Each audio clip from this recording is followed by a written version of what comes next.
Hello guys, welcome back to our channel. ఈరోజు మన recipe వచ్చేసి coconut rice and aloo kurma. ఇది చాలా సింపుల్ అండ్ ఈజీ రెసిపీ అండి. చాలా టేస్టీగా కూడా ఉంటుంది. ఇది హాస్టలర్స్ చాలా సింపుల్గా చేసుకోవచ్చు. దీన్ని సింపుల్ అండ్ టేస్టీగా మా ఇంట్లో ఎలా చేస్తారో చూసేద్దాం పదండి. ఫస్ట్ వీడియోలోకి వెళ్ళే ముందు ఒక లైక్ అయితే చేయండి. ఇప్పుడు కోకోనట్ రైస్ ఎలా చేయాలో చూద్దాం. కడాయిలో కొంచెం ఆయిల్ అండ్ కొంచెం నెయ్యి వేసుకుందాము. ఇది కొంచెం హీట్ అయ్యాక ఇందులో బిర్యానీ దినుసులు అయితే వేసుకుందాము. మీ ఇంట్లో ఏవి ఉంటే అవి వేసుకోండి. ఇవి కూడా కొంచెం ఫ్రై అయ్యాక ఉల్లిపాయలు పచ్చిమిర్చి వేసి బాగా ఫ్రై చేయాలండి.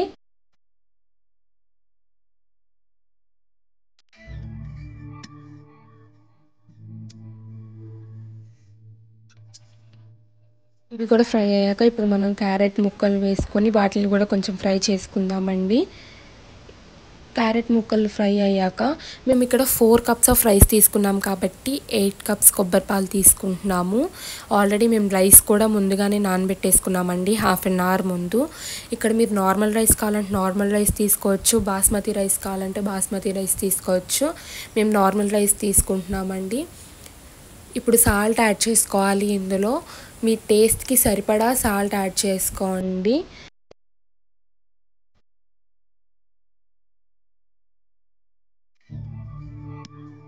ఇప్పుడు వాటర్ అనేది బాయిల్ అవుతుంది కదండి.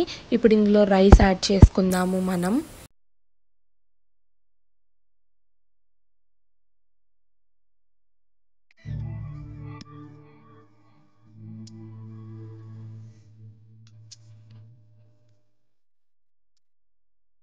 రైస్ యాడ్ చేసుకున్నాక ఒకసారి మొత్తం తిప్పేసుకొని పైన కొత్తిమీర చల్లేసి మూత పెట్టేసుకుందాము.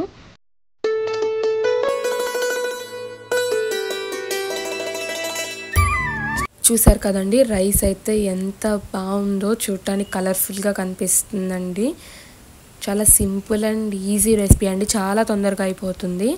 ఇప్పుడు మనం ఆలూ కుర్మా ఎలా చేయాలో చూసేద్దాము. ఇప్పుడు ఇందులో ఆయిల్ వేసుకొని ఉల్లిపాయలు పచ్చిమిర్చి వేసుకోవాలండి. బాగా ఫ్రై చేయాలి వీటిని. కొంచెం సాల్ట్ వేసుకుందాము.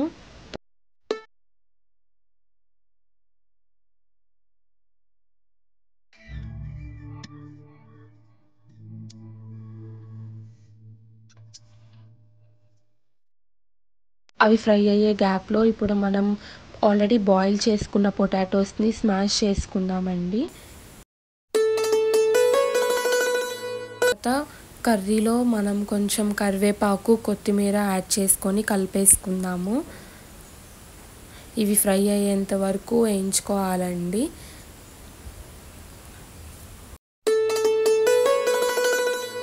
చూసారు కదండి, ఇది ఫ్రై అయిపోయింది. ఇప్పుడు ఇందులో మనం పసుపు, అల్లం వెల్లుల్లి పేస్ట్ అండ్ మీ టేస్ట్కి సరిపడా కారం అయితే వేసుకోవాలి. మేము కొంచెం కారం ఎక్కువ తింటాం కాబట్టి ఎక్కువ కారం వేసుకున్నాము. ఇప్పుడు ఇందులో గరం మసాలా కూడా వేసుకోవాలండి. బాగా కలిపేసుకోవాలి. కలుపుకున్న తర్వాత ఆల్రెడీ మనం స్మాష్ చేసిన ఆలు ఉంటుంది కదా, అది వేసేసుకొని బాగా తిప్పేసుకోవాలి.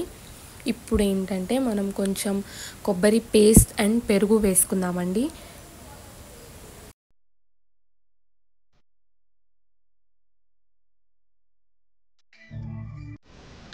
ఈ రెండు యాడ్ చేయటం వల్ల కర్రీ అనేది ఇంకా టేస్టీగా మారుతుంది అండి.